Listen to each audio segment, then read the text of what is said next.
Good morning mga mahal ko. Hindi kagandahan ang pakiramdam ng lola nyo. Magpa-pan-grilled po ako ng aking milk fish or bangos. Ang plinibor ko lang po dyan ay black pepper and salt. Ayan, nilagyan natin ng sibuyas, red onion, garlic, and tomato. Nag-side dish po ako ng aking natitirang squash. Ayan po, balikan natin mamaya mga mahal ko. Atin munang takpan para mas mabango at mas masarap. Mga mahal ko, after 30 minutes, ayan, ang bango na. At nagbo-burn na yung gilid natin. So, enough na yan. Hahanguin ko na po at ako'y magbo-boiling naman ng aking inumin na luya at saka yung ating malunggay. Ayan po ang aking drinks mga mahal ko. Lalakihan ko yung aking apoy. Ayan. At pag-slice na rin. At check natin ang ating rice. Mga mahal ko, ayan. Isinapaw ko na rin ang aking dalawang natirang suman. Panghimagas natin mamaya. Ayan. Suman na malagkit po yan. Ayan. Takpan natin.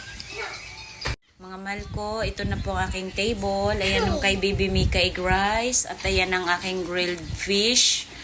At ayan ang aking soy sauce and fresh onion and chili garlic. At meron akong panghimagas na suman. Itong aking rice. Ayan naman ang aking drinks na malunggay at ginger mga mahal ko. Ayan. Ay magmumukbang ang lola. Pasayahin ang sarili. At ang aking baby kakain na rin. Nakaubos na po siya ng ganyan at isang milk. Ayan. Kain na tayo mga mahal ko.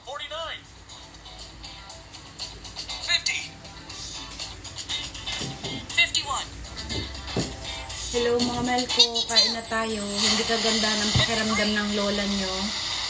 Kaya puyat ako sa kakaubo na naman. Wala akong maayos na tulog. Kaya magpapahinga lang ako ngayon.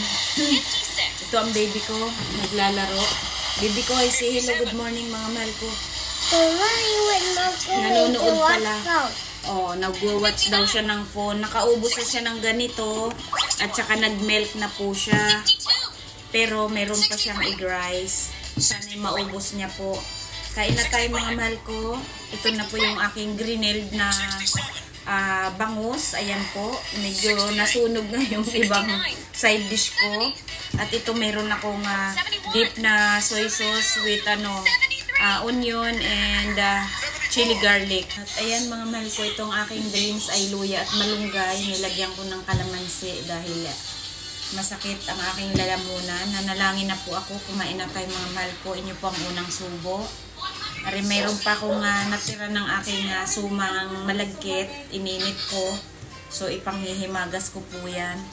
Kain na tayo mga mahal ko.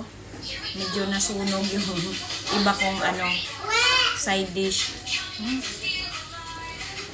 Nanalangin na po ako. Upcam.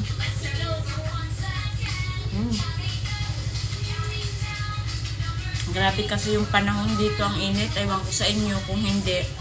Kain na tayo mga mahal ko. I love you all. God bless everyone.